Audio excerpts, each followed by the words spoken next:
Почитувани граѓани, уште еден закон за нов кредит на Република Македонија и за ново ваше задолжување.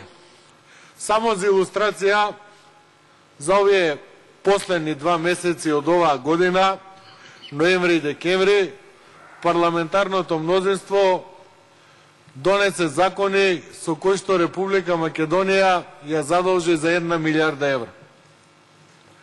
Донесовме закон со кој што се задолжува Република Македонија со 580 милиони евра кај Кинеската банка за развој, 300 милиони евра донесовме буџет кој ќе се полни со кредити, односно толку е дефицитот.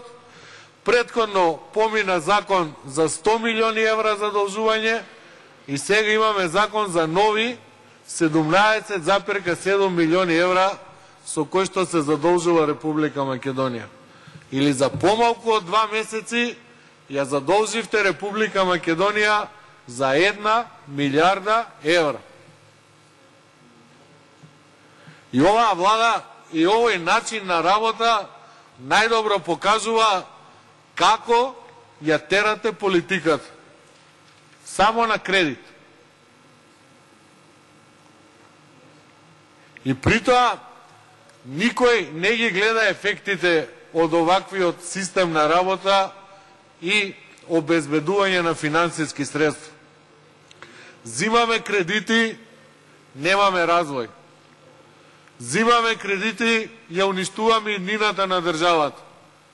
Земаме кредити, не се гради она што е потребно за развој на Република Македонија.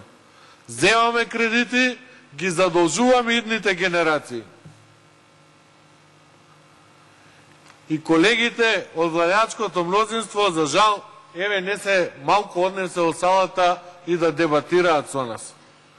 И овој закон, господине заменик министер, само по себе покажува како ги водите работите и во образованието. Сите проекти на владата кои што се фалите во образованието, ви се на кредит. Проектот компјутер за секое дете го финансирате со кредит. 68 милиони евра. Сега овој проект за подобрување на транспарентноста на високото образование, за реформи на финансирање на високото образование, за модернизација на средното техничко стручно образование и за подобрување на капацитетот на иновации на предпријатија и соработка со истражувачките организации е повторно кредит. И притоа замислете, од цел овој кредит 17,7 милиони евра колку што е кредитот, само 650.000 евра се директна помош за средните училишта. Другите пари, зборуваше колегата Макрадули, ќе ги давате за кампањи или за подобрување на финансискиот менеджмент на одборот за акредитација на високото образование. Што е проблемот, господин заменик министр, на овој одбор за акредитација? Па одите, вложете ги парите у студентските домови. Ви загинуваат студенти по студентските домови. Пожари ви се случуваат таму. Немаат студентите пристојни услови за живење, за тоалет, за санитарни. Вие на одборот за акредитација у високото образование 8 милиони евра. Што толку ќе развивате со тие пари? Каде се студентските домови да ги реновирате, ако веќе зимате кредит? Што ќе постигнете со 650.000 евра во средното образование? Како ќе ги развивате стручните вештини? Кажете сега пред македонската јавност колку од овие 17,7 милиони евра се за реклами. Кој спот ќе го снимате? Чујте, у Гоце Делчев ќе ги снимате тоалетите, у Стив Наумов ќе ги снимате бараките. Направете еден спот. Образованието е сила, образованието е мок, снимајќи ги овие студентски домови. Седнете една со студентите на појадок, на ручек и на вечера да видите. Не, сега ќе го подобрувате финансискиот менеджмент на високото образование. И за тоа ќе земеме кредит. Навистина, не сте сериозни. Не ја поставувате работата онака како што треба. И сега најболното прашање за нас како опозиција. Да ја прашам, господине заменик министер, ако развојот на образованието е важен, и тука се сложуваме, тогаш зошто давате 12,5 милиони евра за панорамско тркало и 3,5 милиони евра за фонтаната на площадот на Скопје, а зимате кредит за образование? Како може парите од буџетот да не ги вложувате во нешто што утре може да донесе развој и си градите панорамски тркала, барокни фасади, некои нови споменици, фонтани на центарот во Скопје, а зимаме кредит за развој на државата? Дали е тоа, колеги, пратеници, почитувани граѓани, исправна политика на оваа влада? Дали правилно ги трошите нашите пари?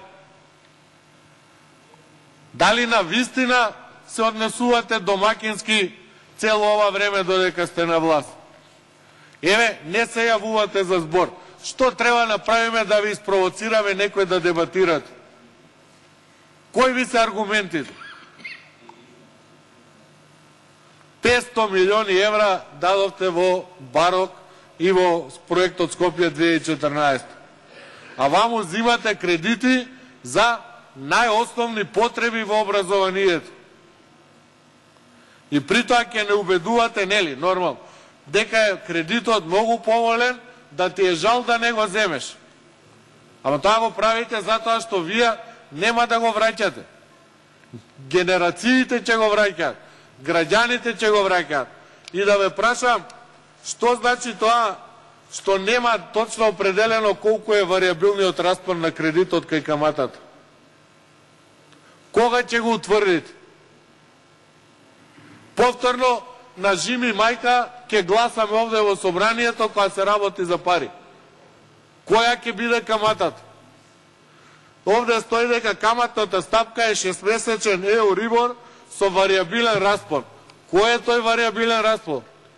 Плюс минус 2%, плюс минус 3%, плюс минус 1%, плюс 2-3%. Зошто не ги кажувате?